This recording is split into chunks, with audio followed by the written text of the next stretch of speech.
अस्सलाम वालेकुम dear little stars, कैसे हैं आप सब। उम्मीद करती हूँ सब ठीक ठाक होंगे। डियर स्टार्स, आज मैं आपको भारी हरूफ मुसव्वत अलिफ के साथ भेलिफ भा से नेह अलिफ नाह तक हिज्जे के साथ पढ़ना सिखाऊंगी। तो चलिए क्लास शुरू करते हैं। भे अलिफ भा, हे अलिफ भा, थे अलिफ था, हे अलिफ ठा, झे अलिफ झा,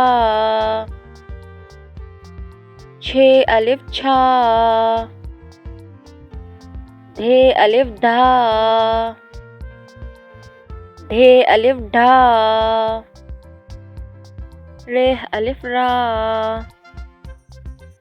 रेह अलिफ रा,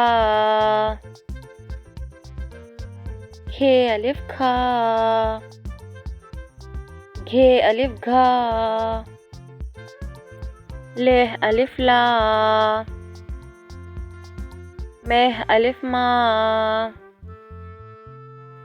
नेह अलिफ ना। आइए अब रमा पढ़ते हैं।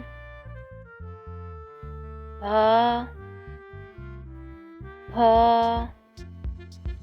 था, ठा, झा, छा, धा, ढा, रा, ड़ा, खा, घा, ला, मा, ना। जस्ट आज उम्मीद करती हूँ आपको भारी हरूफ मुसव्वत अलिफ के साथ भेलिफ भा से नेह अलिफ ना तक हिज्जे के साथ अच्छे से याद हो गया होगा। मिलती हूँ नेक्स्ट क्लास में, जब तक के लिए बाय बाय।